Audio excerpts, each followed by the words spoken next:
धनी और निर्धन, एक विस्तृत विश्लेषण। समाज में धनी और निर्धन की अवधारणा सदियों से बनी हुई है। धन और संसाधनों की असमानता के कारण समाज दो वर्गों में विभाजित हो जाता है। एक तरफ वे लोग होते हैं जो आर्थिक रूप से संपन्न होते हैं, धनी, जबकि दूसरी ओर वे लोग होते हैं जो गरीबी का सामना कर रहे होते हैं, निर्धन। इस असमानता के कई कारण होते हैं, जैसे शिक्षा, रोजगार के अवसर, सामाजिक संरचना और आर्थिक नीतियाँ। इस लेख में हम धनी और निर्धन के बीच के अंतर, उनके जीवन की विशेषताओं, आर्थिक असमानता के कारणों और इसके संभावित समाधान पर विस्तृत चर्चा करेंगे। 1. धनी और निर्धन की परिभाषा। धनी कौन होते हैं? धनी वे लोग होते हैं जिनके पास अत्यधिक आर्थिक संसाधन होते हैं। ये लोग अच्छी शिक्षा, उच्च स्तरीय स्वास्थ्य सेवाएं और बेहतर जीवन शैली का आनंद लेते हैं। उनके पास व्यवसाय, संपत्ति और अन्य निवेश होते हैं जो उनकी आय को निरंतर बढ़ाते रहते हैं। निर्धन कौन होते हैं? निर्धन वे होते हैं जिनके पास मूलभूत आवश्यकताओं को पूरा करने के लिए पर्याप्त संसाधन नहीं होते। ये लोग अक्सर गरीबी रेखा से नीचे जीवन व्यतीत करते हैं और जीवन यापन के लिए संघर्ष करते हैं। उनके पास स्थायी रोजगार, अच्छी शिक्षा और स्वास्थ्य सेवाओं की कमी होती है। 2. धनी और निर्धन के बीच अंतर। 3. आर्थिक असमानता के कारण। 1. शिक्षा की असमानता। धनी परिवारों के बच्चे बेहतर शिक्षा प्राप्त कर सकते हैं, जबकि निर्धन परिवारों के पास सीमित शैक्षिक संसाधन होते हैं। 2. रोजगार के अवसरों में अंतर। उच्च वेतन वाली नौकरियां उन लोगों को मिलती हैं जिनके पास अच्छी शिक्षा और कौशल होते हैं, जो अक्सर धनी परिवारों के बच्चों को मिलती हैं। 3. विरासत में प्राप्त संपत्ति। धनी परिवारों की संपत्ति उनकी अगली पीढ़ियों को मिलती रहती है, जिससे वे आर्थिक रूप से मजबूत बने रहते हैं। 4. सरकारी नीतियां और कर प्रणाली। कई बार सरकारी नीतियां संपन्न वर्ग के पक्ष में अधिक होती हैं, जिससे धनी और अधिक धनी होते जाते हैं। 5.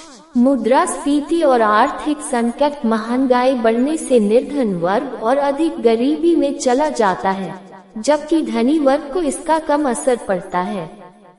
4. निर्धनता के प्रभाव। निर्धनता का प्रभाव केवल व्यक्ति तक ही सीमित नहीं रहता, बल्कि पूरे समाज और राष्ट्र की प्रगति को प्रभावित करता है। इसके प्रमुख प्रभाव निम्नलिखित हैं। अपराध दर में वृद्धि। जब लोगों के पास रोजगार के अवसर नहीं होते, तो वे अपराध की ओर बढ़ सकते हैं। स्वास्थ्य समस्याएं। निर्धन लोग उचित पोषण और स्वास्थ्य सुविधाओं की कमी के कारण विभिन्न बीमारियों से ग्रस्त रहते हैं।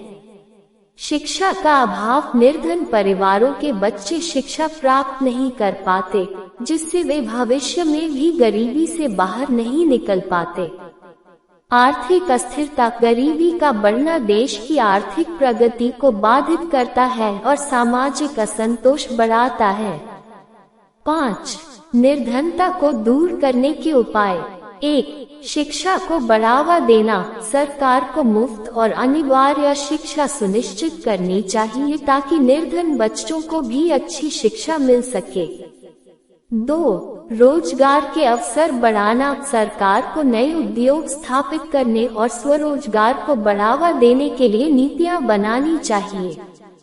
3. आर्थिक सहायता योजनाएं। निर्धन वर्ग के लिए आर्थिक सहायता, जैसे सब्सिडी, मुफ्त राशन और स्वास्थ्य सुविधाएं प्रदान करनी चाहिए। 4. महिला सशक्तिकरण। महिलाओं को शिक्षा और रोजगार के अवसर देना गरीबी को कम करने का एक प्रभावी तरीका हो सकता है। 5. न्याय संगत कर प्रणाली। सरकार को अमीरों पर अधिक कर लगाकर निर्धन वर्ग के लिए सामाजिक कल्याण योजनाओं में निवेश करना चाहिए। 6. मुद्रास्फीति पर नियंत्रण। सरकार को महंगाई पर नियंत्रण रखने के लिए प्रभावी नीतियां बनानी चाहिए ताकि गरीबों को राहत मिल सके। निष्कर्ष, धनी और निर्धन के बीच असमानता एक गंभीर सामाजिक और आर्थिक समस्या है।